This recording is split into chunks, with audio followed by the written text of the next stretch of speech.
As I finish measuring my work chains, I put the first one that I measured on the right-hand side. I'm sitting at the front of the loom. So the first one will go on the right-hand side. The second one will go on the next to that on the left. And any other work chain you have will continue across the front beam from right to left. So this is the first one, this is the second one.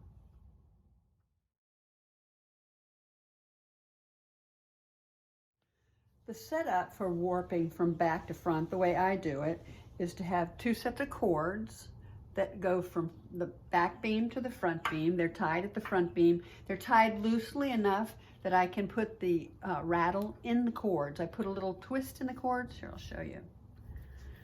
I put a little twist in the cord, and then I snug it up against the back beam, and I tie it with another cord. You do not have to do it this way. A lot of baby wolf looms come with a little bracket to hold the raddle. You're certainly welcome to use the brackets. I just prefer this method. At the back of the loom, the first warp that I wound is on the left, and the next one I wound is on the right. And in both cases, the bow for the counting thread here faces toward my right from the back of the loom. So the bow is on the right, because you're going to untie these and unload these inches one at a time. So the next thing I need to do is put leaf sticks in. So I take a pair of leaf sticks. I make a twist in the cord for the first stick. I make a twist in the cord for the second stick. And then I slide them across, and I'm going to put the leaf sticks through the cross. Remember, the bow is, counting cross bow is to the right. Through the cross for the first chain, and through the cross for the second chain.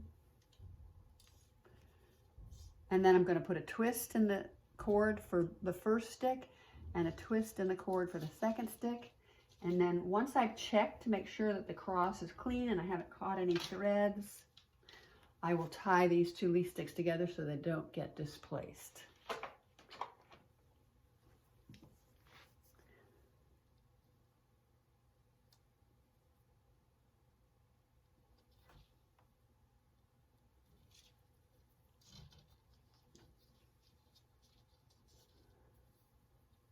And I want the way I do it, I want my leaf sticks about 2 fingers width apart. So I'm actually going to tighten this one up down here. That's better. Now the last thing we have to do is get the apron rod in there. So I'm going to take my apron rod out. Let me pull this up. I'm going to put my apron rod at the widest point of my warp and put the first work chain on the apron rod. So I get that loop. If you have a false cross in there, you make sure you go in here, this side of the stocking loop. And I'm going to put the center cord on, and then the second chain goes on the apron rod, and the last cord at the outside width of the warp goes here. Now I can wind this forward a little bit. So what I want is this apron rod just coming over the edge of the beam. And I'll get a rubber band. I'll put it around this end of the apron rod and the raddle. I get another rubber band. It goes around the raddle and the apron rod. This keeps the apron rod from falling down. Now I can push the leaf sticks back, and I'm ready to spread the warp and the raddle. If you do not have aprons on your loom, rather than messing with trying to get the warp spread between the apron cords, they go from the beam to the one apron rod, I recommend tying on a second apron rod so that you can follow this procedure.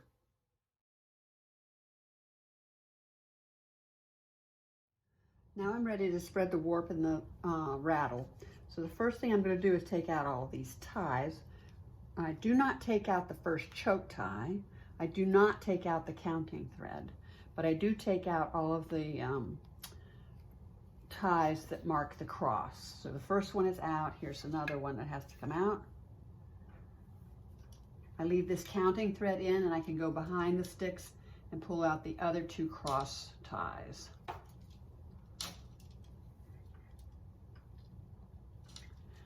So this is clean, except we still have the counting thread and we still have that first choke tie back here.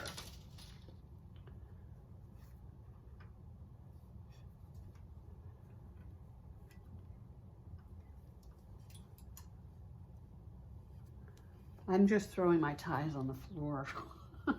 Not being very organized here. Okay, now the cross ties are out, leaving only counting threads and choke ties for each chain. I have to find where I'm going to start spreading the warp. This warp is going to be 20 inches wide. This is not the same warp as your scarf. The videos I did for that were so bad, I have to do this again. So the next project here is a 20-inch warp. All right, so I'm going to measure over 10 inches, which is half of my warp width, and that takes me to this pin. So I know that, whoops, I know that none of my warp is going to go any farther to the right than that. So I'm putting a rubber band over those pegs so I don't accidentally put anything there. First thing I'm going to do is release this first group. I'll take the top tie and put it down, and the bottom tie and bring it up, and I pull this over. Now, you may or may not be able to see, but there's this one pair of threads that half of it wants to go in this group and half in this group. So I'm going to leave it behind for now. So this represents almost an inch. And I'm going to pull it under tension by pulling on the back stick on the warp chain behind the back stick. And then I use my finger on the back stick to separate it into approximately half. It is exactly half in this case. I'm not counting threads because we've already done that at the warping board. So the next group, I have to get this little half of a pair out of the way. The next group I'm going to release by moving the ties out of the way. I pull that group over. This time we have a clean break. No pairs want to go with the other group. I hold behind the warp lee sticks and put it all under tension by pulling toward the front of the loom. And then I'm going to get this approximately in half. In this case, it's not exactly half. What I want is clean pairs. So one part goes in here and one part goes in here. Now I need to get another rubber band. And I'll put that over top of those pegs so that this can't come out now. So I will continue this way, release a group. I'll move that pair back, that half of a pair. I'll split this in half. I'll put this half inch in this group and this half inch in this group. Release the next group.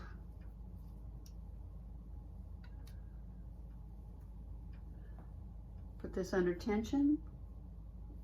Eyeball about half. Put this half inch in here and this half inch here. And I will continue this way all the way across until the whole warp is spread. When you finish with this first warp chain, you should end up at the middle peg. If you don't, then double check your work.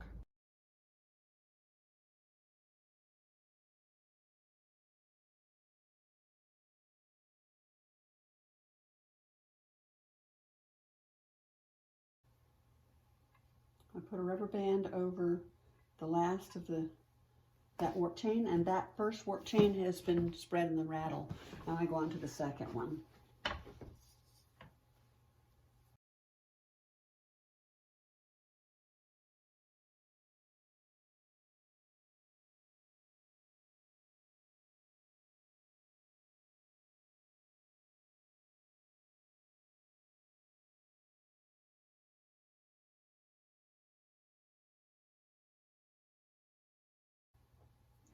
I put a rubber band on over the last of them, and now I'm going to wind this back so this apron rod is down below the level of the back beam. I'm going to go to the front and put tension grab at the choke tie and put tension on this to straighten all the tangles out. Same thing with the other warp chain. Tension, and that straightens everything out. Now I can come back here and just make sure that all these little groups, none of them are crossing each other, and they are all coming straight back. This warp is much wider than the warp you'll be putting on, but that's what the final 20 inches on my warp looks like. The leaf sticks are up here near the heddles, and the apron rod, everything is ready. The only last thing we have to do is tie the rest of these cords. You want some support for this apron rod every 4 or 5 inches. So I will slide this one up in here.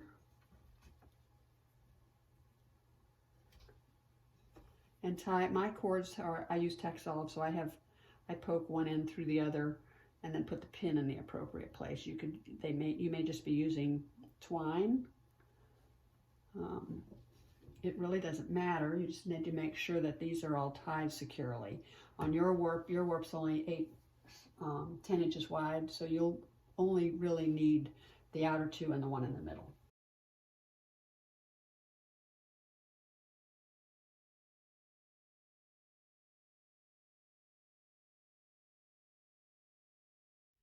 When I wind on, I use cardboard in between the layers of the warp. You can use heavy paper, you can use sticks, but you should use something so that the warp doesn't mesh with a layer before. I have put weights on my warp chains because that's the easiest way for me to warp by myself. You do not have to use weights. If you do use weights, then I will show you a picture of how I do it, but there are a lot of different ways to use weights. If you don't use weights, then you'll just wind a little bit forward at a time, come back to the back at the front of the loom and put tension on what you've just wound on and continue that process. So I'm going to start here, and I'm going to press on my brake pedal to release the tension on this hub, the brake cable hub, to avoid wear. Oh, I also have to take the rubber bands out. If you don't take the rubber bands off of the apron rods, they will break. So let me do that.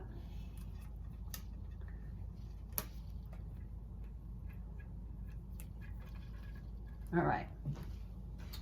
So now, and the reason I can take the rubber bands off, by the way, is because I do have weights on. If you don't have weights on, then you probably need to hold some kind of tension on the warp chains until you get the apron rod wound down to the back beam.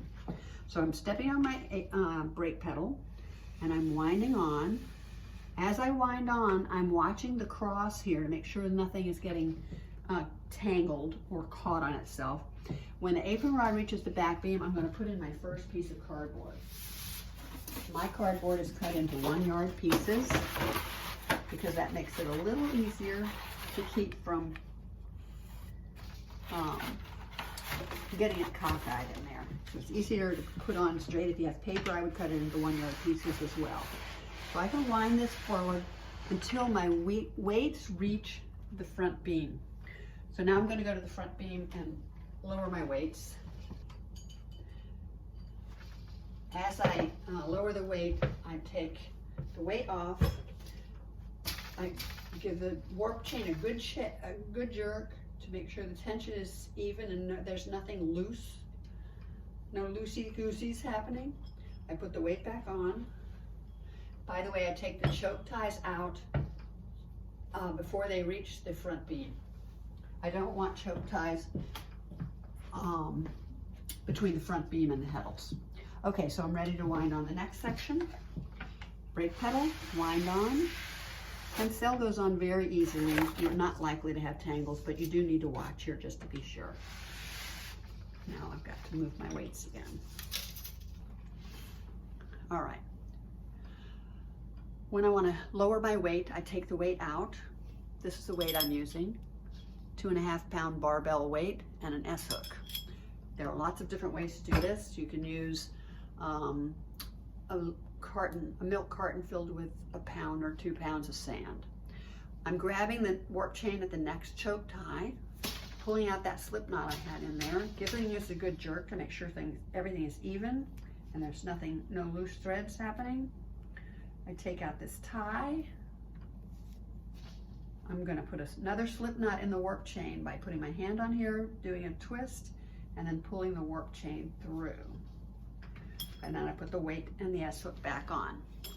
And make sure these two are coming straight back. And I can wind on the next section. I wind this on. Now I've come to the end of a piece of cardboard, and I have to add another piece of cardboard.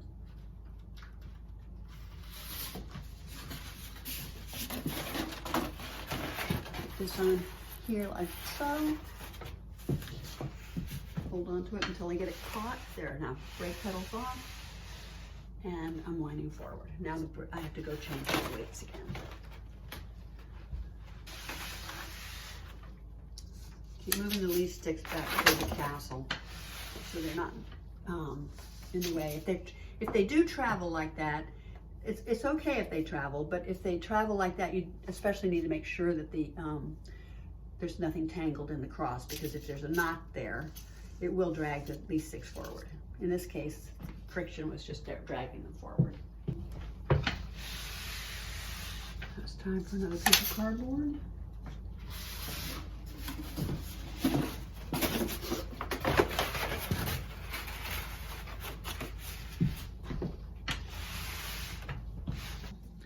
When you get to the end of your warp,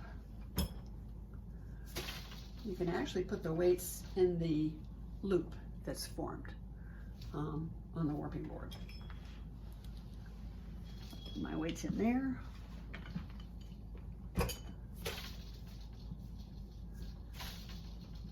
Give it a jerk, put the weight on. And this will be the last section I have to wind on.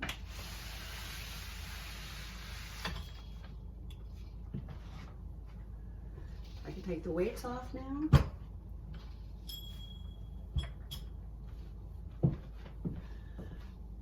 And I should have actually wanted to move those lead sticks forward before I took the weights off, so I can do that now. And now we're ready to thread.